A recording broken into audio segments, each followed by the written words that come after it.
மரியாதைக்குரிய ரசிக பெருமக்கள் எல்லாத்துக்கும் என்னுடைய பணிவான வணக்கம்.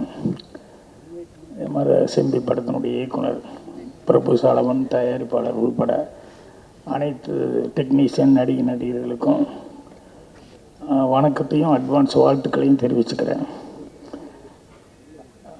சிறப்பு விருந்தினராக வந்து நம்ம மரியாதைக்குரிய உலகநாயகன் கமல் சார் வந்திருக்காரு. அவரை பற்றி பேசும்போது சொன்னாங்க, அவர் ராசியை பற்றி குறிப்பிட்டு அவர் வந்தார்னா அது வெற்றியாக இருக்கும் அப்படின்னு சொல்லி, அதில் நானும் ஒருத்தன் பயனாளி. நானும் ஒருத்தன் என்னன்னா 16 வயதில் அசிஸ்டன்ட் டைரக்டராக ஃபஸ்ட்டு படம் எனக்கு அதுதான். அதில் அவர் தான் மெயின். இன்னும் எனக்கு கண்ணில் அப்படியே நிறைஞ்சு நிற்கிது. என்னென்னா, அந்த ஆத்தா ஆடு வளர்த்தா, கோழி வளர்த்தா, ஆனால் நாய் வளர்க்கல, மயில். அதுக்கு பதிலாக இந்த சப்பானி தானே வளர்த்தான்னா அது அவ்வளவு ஜீவனான ஒரு டைலாக்கு. ஆனால் அதை பேசும்போது ஆடு வளர்த்தா, கோழி வளர்த்தா, அது வளர்த்தா, ஆனால் நாய் வளர்க்கல, அதுக்கு பதிலாக இந்த சப்பானி அங்கும்போது கரெக்டாக டியர்ஸ் அங்கே தான் விழுந்தது. டக்கு டக்கு அப்படின்னு அசந்து போய் பார்த்துக்கிட்டு இருந்தேன். ஏன்னா அந்த அவ்வளவு ஜீவனான ஒரு வசனத்துக்கு அவர் நடிக்கும்போது எங்கே டியர்ஸ் விழுகணுமோ அந்த இடத்துல கரெக்டாக டக் டக்குன்னு விழுந்தது. அப்படியே எனக்கு கண்ணெல்லாம் கலங்கி அப்படியே பார்த்துக்கிட்டு இருந்தேன். அதே மாதிரி ஒரு கிளைமேக்ஸில் ரஜினி அவர்களை வந்து அந்த கல் உனக்கு போடுற சீனு, அவர் டேக்கே போகலான்னு சொல்லிட்டு ஒரு எமோஷனலாக வந்து அப்படி போட்டார். ஆன்னு கத்திட்டு அந்த சவுண்டுக்கும் அவருடைய ஃபேஸ் எக்ஸ்பிரஷனுக்கும் அதுக்கு இதுக்கும் அப்படி பொத்துன்னு விழுந்தோடனே கொஞ்ச நேரம் ஒரு மயான அமைதி. ஏன்னா ஏதோ ஆயிடுச்சுங்கிற மாதிரியே எங்கள் டைரக்டரும் கட்டு சொல்ல, யாருமே ஒன்றும் சொல்லாமல் இல்லை, சைலண்ட்டாக பார்த்துக்கிட்டு இருந்தோம். அவ்வளோ எமோஷனாக இருந்தார். ரஜினி எந்திரிச்சவர் அவர் தலையை தூக்குற வரைக்கும் எங்களுக்கு ஒரு பயமாகவே இருந்தது. அந்த அளவுக்கு அவர் பர்ஃபார்மன்ஸு. ஸோ அவருடைய ராசிங்கிறது ஃபஸ்ட்டு படம் 16 வயதில் இந்த படத்தில் வந்து வேலை பார்த்தேன். அதுக்கப்புறம் சிவபுரோஜாக்கரில் டைலாக் ரைட்டராக ஃபஸ்ட்டு ப்ரமோஷன் ஆகும்போது அதுவும் அவருடைய படம். அதுக்கப்புறமா வந்து மீண்டும் ஸ்கிரிப்டே அவருக்கு பண்ணுறதுக்கு ஒரு கைதியின் டைரி, அதில் எனக்கு கிடைச்சது அந்த காம்பினேஷன் அப்படிங்கிறது, அதுவும் ரொம்ப சந்தோஷமாக இருந்தது. ஸோ அவரை பற்றி பேசுனா நிறைய பேசிக்கிட்டே இருக்கலாம். நிறைய விஷயங்கள் உதயகுமார் சொல்லிட்டு இருந்தார்.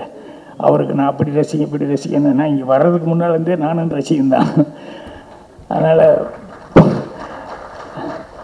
ஏன்னா அவ்வளோ ஒரு தொடர்கையெல்லாம் பார்க்கும்போது அது இன்னும் சின்ன கேரக்டராக பண்ணியிருக்காரு. இவர் எங்கேயோ ஏதோ படம் பூரா வந்தால் எப்படி இருக்கும் அப்படிங்கிற மாதிரி நானெல்லாம் கூட ரொம்ப ரசித்து பார்த்துவேன். ஸோ பிரபு சாலமன் அவருடைய மைனா படமும் அதுக்கு முன்னால் வந்து கும்கி படம், அதுலேயும் ஃபோட்டோகிராஃபி அது இதெல்லாம் வந்து அவ்வளோ சிறப்பாக இருந்தது. பாட்டும் ரொம்ப நல்லா இருந்தது. அதே மாதிரி மைனா படத்தில் வந்து எனக்கு ஸ்கிரிப்டில் கடைசியில் கிளைமேக்ஸுக்கு முன்னால் வந்து அவர் பண்ண அந்த ஸ்கிரிப்ட் ஒர்க்கு, அந்த ட்விஸ்ட்டு அது இதெல்லாம் முடிச்சது எல்லாமே வந்து எவ்வளவு நாள் இவர் ஒர்க் பண்ணியிருப்பார் அப்படின்னு சொல்லி பிரமிக்க வச்சது. ஸோ அந்த அளவுக்கு ஒரு சிறப்பான ஒரு டெக்னீஷியன்.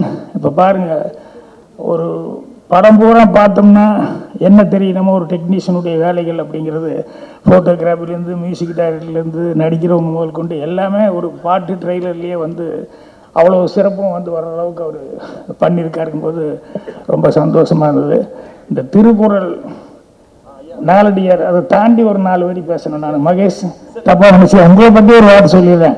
தொகுப்பாளர்னு சாதாரணமாக தொகுத்து சொல்கிறது இல்லாமல் அவருடைய கிரியேஷனுங்கிறது ஒன்று இருக்குது.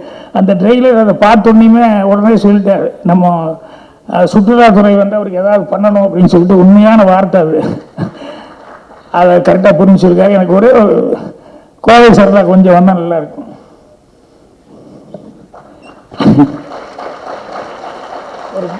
ஒரு மைக் அவங்களுக்கு கொடுங்க.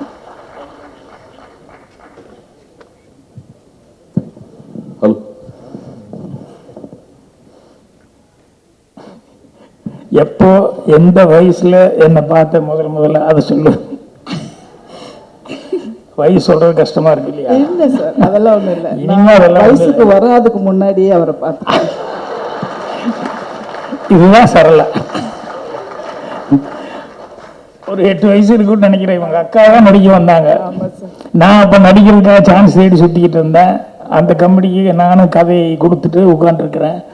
இவங்க அக்காவோட வந்திருந்தாங்க ஃபேமிலியில் எல்லோரும். அப்போ ரொம்ப 8 வயசு சின்ன பொண்ணு. இப்போ நான் எங்கே வெளியே போகும்போது என் கையை பிடிச்சிக்கிட்டு நானும் வர்றேன்னு சொல்லிட்டு எங்கள் கூடயே சுற்றிக்கிட்டு இருந்தது. அப்போ நான் சொன்னேன், உங்கள் அக்கா வந்து கொஞ்சம் லேட்டாக வந்த மாதிரி எனக்கு ஒரு ஃபீலிங்.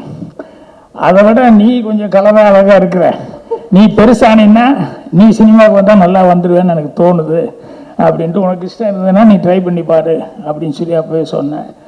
அப்போ நானும் வரல, சினிமாவுக்கு வரல. அதுக்கப்புறம் அவங்க எங்கேயோ போயிட்டாங்க, நான் எங்கேயோ போய் அப்புறம் சுற்றி கித்தி வந்துட்டேன் சினிமாவுக்கு. வந்ததுக்கப்புறம் வந்து முந்தான முடிச்சில் வந்து எங்கிட்ட சண்டை போட்டு சான்ஸ் வாங்கினேன். ஆமாம் ஆமாம். என்னை வந்து கதாநாயகி ஆக்குறேன்னு தான் சொன்னார். ஆனால் ஏமாத்திட்டாங்க. முந்தான முடிச்சில் அது சினிமாவுக்கு வர்றதுக்கு முன்னால்.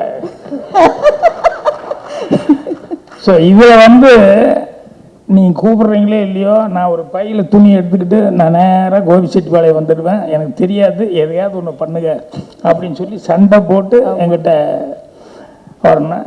சரி வா அப்படின்ட்டேன். அப்புறம் வந்ததுக்கப்புறம் ஒவ்வொன்றா இது எங்கே என்ன பண்ணலாம், எது பண்ணலாம், எப்படி ஜாயின் பண்ணலாம் அப்படி இப்படின்னு சொல்லிட்டு அங்கங்கே ஜாயின் பண்ணிட்டுருந்தேன். கரெக்டாக முருங்காயில் வந்து மாட்டினாங்க பாரு. அந்த சீன் வரும்போது அது நீயே அப்படி நினச்சிருக்க மாட்டேன், நானும் நினைக்கல. ஆமாம் சார். முருங்கை அந்த அளவுக்கு அப்போவே 10 மாதம் வயிறு 35 வயசு கேரக்டர் கொடுத்தாங்க. நான் அப்போ தான் ஸ்கூல் போயிட்டு வந்துக்கிட்டு இருக்கேன். ஆமாம், அதோட அடுத்த கேரக்டர் கொடுத்தது நான் வந்து சின்ன வீடு அந்த படத்தில் எனக்கு அம்மா கேரக்டராக வந்து ஐயோ அம்மா அப்படின்றது. அம்மா தான், நீ வா, எனக்கு நம்பிக்கை இருக்குது, உன்னால் முடியும், உன்னோட ஸ்லாங்கே வந்து அந்த கேரக்டர் வந்து தூக்கி நிறுத்திடும், படத்துக்கு ரொம்ப பெரிய படமாக இருக்கும் அப்படின்னு சொல்லிட்டு. ஆமாங்க.